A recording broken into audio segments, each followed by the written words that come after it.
저는 서울에 살고 있는 30대 여성입니다. 얼마 전에 오래 사귀고 있던 남자친구와 결혼을 준비하다가 결국 파혼을 하게 되었어요. 정확하게 이야기하자면 제가 파혼을 당한 입장입니다. 그렇다고 오늘 제가 하고 싶은 이야기가 파혼을 당해 억울하다거나 분하다는 소리를 하려는 것이 아닙니다. 이제 나이도 적지 않고 남녀가 만나다가 잘 맞지 않으면 헤어질 수도 있다고 생각해요. 근데 제가 어처구니 없는 부분은 파혼을 하고 그 뒤로 일어난 일 때문이거든요. 저는 정말이지 30년 훌쩍 넘게 살면서 이런 황당한 경우는 들어본 적도 없습니다. 주변에 이 이야기를 해도 그런 인간들이 어디 있냐고 하기 때문에 평소에 자주 듣던 이곳에 사연을 보낼 결심을 하게 되었어요. 아마 제 이야기를 들어보시면 다들 왜 제가 이런 선택을 내릴 수밖에 없었는지 이해를 하실 수 있을 거라고 생각합니다. 남자친구와 저는 꽤 오래전에 사귀게 되었어요. 20대 때 만나서 제 나이가 30대 중반이 다 되어가니 6년이 넘어 7년 가까이 만났습니다. 교제 기간이 긴 커플이 되게 그렇듯이 결혼 이야기는 여자 쪽에서 먼저 꺼내게 되더라고요. 제 나이가 29살이 되자 저희 부모님이 결혼을 하던지 아직도 소식이 없으면 그냥 헤어지고 다른 남자를 만나라며 닥달을 하셨습니다. 저는 그 당시엔 제가 결혼 생각이 별로 없었고 우리 둘 다 준비가 되어 있지 않다고 생각했기 때문에 때가 되면 알아서 한다고 큰 소리를 치고 말았어요. 하지만 교제 기간이 4년이 넘어가면서부터 그때는 저도 부모님 눈치가 슬슬 보이기 시작했습니다. 부모님은 그냥 이제 됐으니 헤어지고 다른 놈을 만나라 하셨지만 조금만 더 기다려달라고 화가 잔뜩 난 부모님을 제가 말리고 있었습니다. 대체 혼기가 꽉 차 있었음에도 왜 결혼을 하지 않고 연애만 길게 하고 있었는지에 대해서 말씀을 드리면 남자친구의 취업 문제 때문에 어쩔 수가 없었어요. 남자친구는 대학을 졸업하고 몇 년 동안 취업 준비를 했지만 원하는 회사에 번번이 탈락을 하게 되었습니다. 나이만 계속 먹어가고 구직 활동에 실패를 하자 그때부터는 울며 겨자 먹기로 공무원 시험을 준비하게 되었죠. 그런데 그게 어디 쉬운 일인가요? 차라리 9급이었으면 확률이 좀 높았을 텐데 자기가 대학까지 나와서 9급을 하는 건 너무 아깝다며 7급 준비를 시작했고 그때부터 고생길이 이어졌습니다. 공무원 시험에 무려 4년을 매달려왔지만 결과는 항상 불합격이었어요. 수험생 뒷바라지를 하느라 남자친구의 부모님이 가장 고생을 하셨겠지만 저도 제 나름대로 데이트 비용이나 영양제, 용돈 등을 지원하면서 점점 억장이 무너져 갔습니다. 친구들은 하나둘씩 다들 괜찮은 남자들을 만나 결혼을 하는데 저는 몇 년을 이 남자 옆에서 세월만 까먹고 있었으니 당연히 억장이 무너졌죠.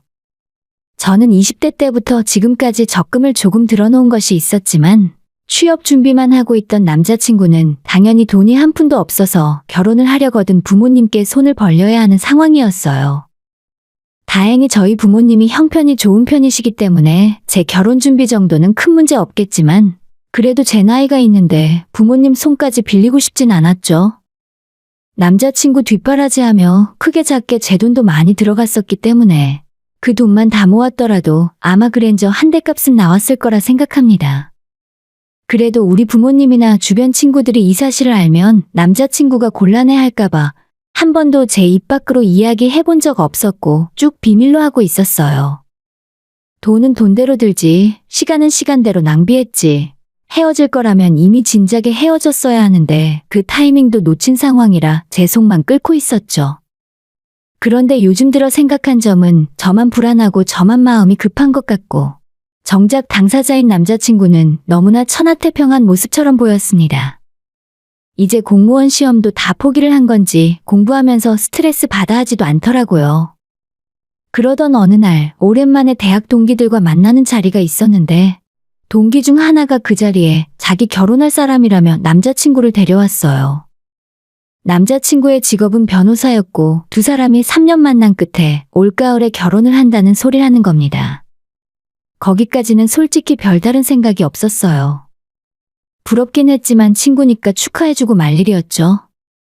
그런데 그 남자친구라는 사람이 갑자기 이런 말을 하는 겁니다. 사실 제가 이 사람 아니었으면 변호사 되지도 못했을 거예요. 제가 공부하는 내내 몇 년 동안 뒷바라지를 다 해줬거든요. 그래서 이제는 평생 제가 은혜 갚으면서 살려고요. 이 말을 듣고 있는데 갑자기 제 남자친구 얼굴이 떠오르면서 온몸의 기운이 쭉 빠져나가는 기분이 들었습니다.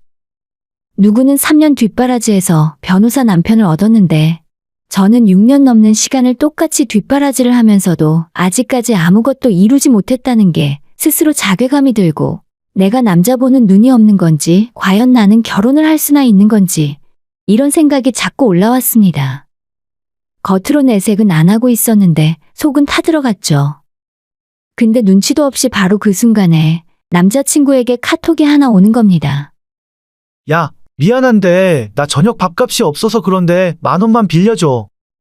평소에도 이런 문자는 종종 받는 편이고 그럴 때마다 저도 용돈 하라고 3만 원, 5만 원씩 보내주고 있었지만 이날은 정말 참을 수가 없더라고요.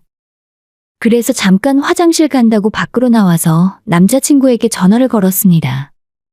자기 진짜 언제까지 이러고 살 거야? 그 나이에 밥값이 없어서 나한테 돈 달라는 소리를 하고 싶니? 창피하지도 않아? 이제 그만큼 했으면 포기하고 차라리 기술이라도 배워서 돈 벌 생각을 해야지. 언제까지 그렇게 공무원 시험 준비만 할 건데? 나이 40 먹고도 그러고 있을래? 요즘 하는 거 보면 열심히 하지도 않는 것 같아. 그냥 다 포기한 거야? 왜 그래? 무슨 일이라도 있어? 아버님이 또 나랑 헤어지래? 뭐 한두 번 있는 일도 아니고 그냥 자기가 참아. 그리고 사실 나 이미 식당에 와서 밥 먹고 있는 중이야. 그러니까 자기가 돈 안 주면 나 무전취식으로 잡혀갈걸? 내가 취직만 하면 그동안 빌린 돈 한 번에 다 갚아줄게. 태평하게 이야기하는 남자친구 때문에 화가 머리끝까지 치밀어 오르더군요. 더 이상 너한테 돈 못 주겠으니까 경찰에 잡혀가든 말든 알아서 하라 하고 전화를 그냥 끊어버렸습니다. 그제서야 이 상황의 심각성을 느꼈는지 다시 전화를 걸어서 울고불고 질질 짜기 시작하면서 자기한테 딱 한 번만 기회를 더 달라 하더라고요. 그 뻔하디 뻔한 수작에 넘어가면 안 됐었는데 솔직히 지금까지 이런 적이 한두 번도 아니고 저는 결말을 다 알고 있었지만 바보같이 한 번 더 넘어가고 말았습니다. 알겠어. 그럼 앞으로 딱 한 달이야. 공무원 시험은 그냥 포기하고 앞으로 한 달 안에 일자리 못 구하면 나 앞으로 자기랑 더 이상은 안 만나. 뭐라도 좋으니까 이제는 일하라고. 알았어? 제가 헤어지자는 말에 정신이 들었는지 남자친구는 그 이후로 구직 사이트를 뒤지기 시작해서 평일에 양복을 꺼내 입고 여기저기 면접을 보러 다녔습니다. 맨날 구질구질한 목 늘어난 티셔츠에 무릎 나온 추리닝 바람에 남자친구를 보다가 철진한 양복이라도 입고 노력하는 모습을 보며 마음이 조금 약해졌어요.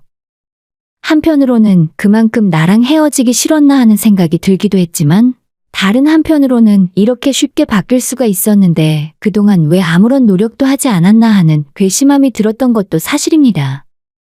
며칠 뒤에 남자친구가 드디어 취직을 했다는 말을 듣게 되었고 동네 아파트 상가에 있는 작은 학원에서 아이들에게 영어를 가르치는 일이었어요. 비록 제대로 월급을 받는 정규직 일자리가 아니라 시급으로 돈을 받는 파트타임 일자리였지만 그래도 남자친구가 돈을 벌기 시작한 것은 처음이라 그걸로 좋았습니다. 차차 경력을 늘려서 더 많은 일을 할 수도 있으니 이때다 싶어 양가 부모님을 찾아뵙고 결혼 승낙까지 받았어요. 저희 부모님은 자리를 잡지 못한 제 남자친구를 탐탁치 않게 생각하셨지만 그래도 우리가 알고 지낸 시간이 있으니 어쩌겠냐며 마지못해 승낙을 해주셨습니다. 반면 남자친구 쪽 집안에서는 빨리 상견례하고 결혼식 날짜부터 잡자고 하시면서 엄청 저를 반기셨습니다. 그렇게 번갯불에 콩 구워 먹듯이 일사천리로 일이 진행되었고 상견례까지 모두 마쳤습니다. 남자친구 부모님은 집을 구해줄 형편이 되지 않는다면서 저만 좋으면 돈 모을 때까지 몇 년 동안 예비 시부모님 댁에서 같이 살자고 하셨습니다. 어차피 아들 쓰던 방이 있으니까 거기에 들어와서 살아도 돼. 혼수 같은 건 부담 가질 필요 없고 너가 필요한 물건만 가지고 들어와. 하지만 이미 저를 통해 남자친구와 그쪽 집안 사정에 대해서 알고 있었던 우리 부모님이 저희가 살 집을 마련해주겠다 하신 상황이었습니다. 제가 모아둔 돈도 있고 거기에 보태면 방 2개 빌라 전세 얻을 정도는 되겠더라고요. 그래서 상견례장에서 저희 아빠가 직접 그 이야기를 하실 줄 알았는데 분위기가 안 맞았던 건지 끝내 집 이야기는 꺼내지 못하고 그대로 자리를 마무리했습니다. 다음날 남자친구가 저한테 이야기를 하는데 솔직히 우리 집안이 여유가 있으니 저희 쪽에서 집을 해올 거라고 내심 기대를 했었나 봐요. 남자친구도 그렇고 같이 살자고 했던 남자친구의 부모님 역시 저희가 돈을 부담해 집을 해올 줄 알았나 봅니다.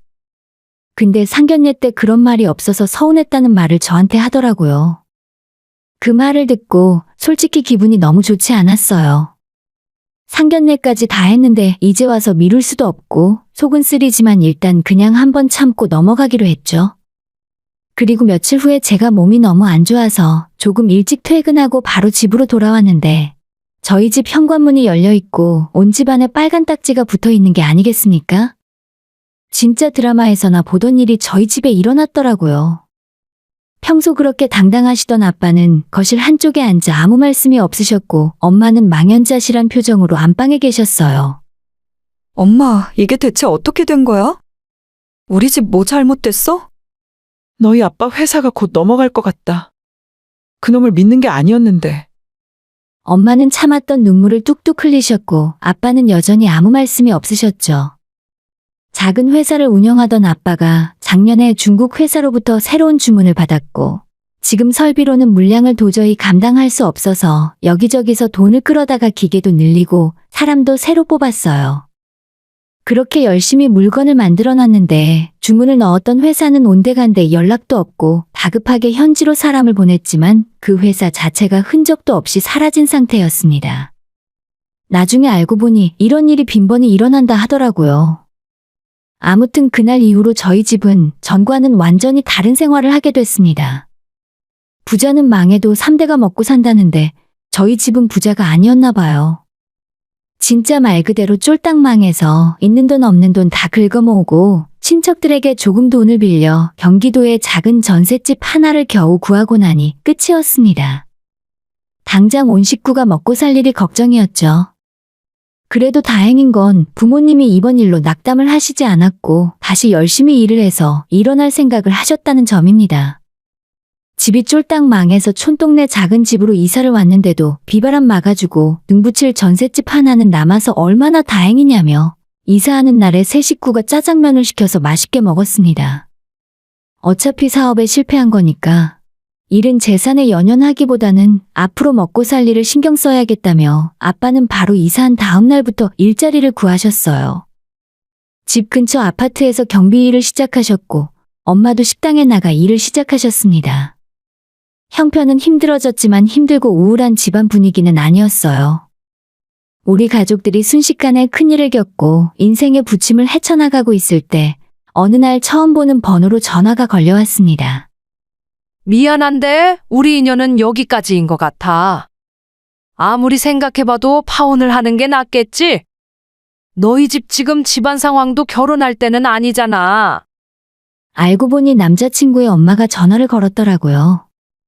남자친구 본인도 아니고 어떻게 엄마가 저한테 이별 통보를 할 수 있나 싶어서 또 한 번 어처구니가 없었습니다. 그래서 바로 전화를 끊고 다시 남자친구에게 연락을 했더니 남자친구 역시도 자기 엄마랑 똑같은 소리를 했습니다. 자기 번호 내가 엄마한테 알려줬어. 이렇게 끝내는 게 서로 나을 것 같아서. 너희 집안 상황이 그래서 헤어지자는 것 아니고. 아무튼 힘내고 용기 잃지 마. 이게 무슨 갭을 뜯어먹는 소리인지 황당해서 뭐라 말도 안 나왔습니다. 제가 몇 년을 저 인간을 기다리며 뒷바라지를 해줬는데 우리 아빠 회사가 망하자마자 일주일도 안 지나서 바로 헤어지자는 소리를 하다니. 그것도 파혼 이야기를 본인 입이 아니고 자기 엄마를 통해서 한다는 게 진짜 제정신이 아닌 놈 같았습니다. 회사를 다니다가 해고를 당해도 며칠 전에는 알려주잖아요. 너무 황당한 일을 당해서 이렇게 끝낼 수는 없다는 생각에 회사 반차를 내고 남자친구가 일하는 학원으로 달려갔습니다. 학원 문을 열고 들어갔더니 커피를 홀짝이며 앉아있는 남자친구가 보였습니다. 갑작스러운 제 등장에 화들짝 놀라서는 일단 저를 끌고 밖으로 나갔습니다. 너가 여길 왜 찾아와? 내가 하는 이야기 이해 못했어? 아까는 내가 어이가 없어서 말이 안 나오더라. 어떻게 파혼 이야기를 그렇게 할 수가 있어? 결혼이 애들 장난이야? 양가 부모님 상견례까지 다 해놓고 이렇게 엄마 시켜서 전화 한 통으로 끝낸다고? 아니, 어차피 너희 집 망해서 결혼 준비할 여력도 없잖아. 솔직히 그건 우리 쪽에서 먼저 이야기하기 전에 너희 부모님이 결단을 내렸어야 하는 거 아니냐? 이제 집은커녕 혼수도 못 해줄 상황인데 결혼이 말이 돼? 남자친구는 결국 우리 집안 형편이 기울자마자 단 일주일도 기다리지 못하고 저를 헌신짝 버리듯 버렸습니다. 그동안의 일은 추억으로 묻으라며 가는 길에 택시 타고 가라면서 5만 원을 제 손에 쥐어주고는 그대로 학원으로 돌아가 버렸어요. 저는 순간 온몸에 힘이 쭉 풀리는 기분이 들었죠. 대충 예상은 했는데 직접 듣고 나니 더 미련 없이 끝낼 수 있겠더라고요. 저는 집에 돌아가서 부모님에게 남자친구와 파혼을 했다고 말씀을 드렸습니다. 자존심 때문에, 그리고 부모님이 자책을 하실까봐 그냥 내가 그만두자 했다고 말씀을 드렸더니 아빠는 정말 담담하게 알겠다고 한마디만 하시고 그냥 방으로 들어가셨습니다. 그리고 그날 저녁 늦게 아빠가 저를 부르셨어요. 헤어지고 속 쓰릴 텐데 같이 나가서 치킨에 맥주라도 한잔하자면서요. 그렇게 아빠랑 같이 술잔을 기울였는데 이상하게 기분이 후련하고 좋더라고요. 마치 앓던 이가 빠진 것처럼 속이 시원하고 슬픈 기분도 들지 않았습니다. 하지만 아빠는 아니었나 봐요. 한참 말없이 술잔을 비우시던 아빠가 저한테 갑자기 사과를 하셨습니다. 아빠 때문에 우리 딸 인생이 힘들어졌네. 전부 내 잘못이다. 저는 그런 아빠한테 아빠 잘못이 하나도 없다고, 오히려 그런 인간이랑 결혼해봤자 제 인생이 불행해졌을 거라고 대답했어요.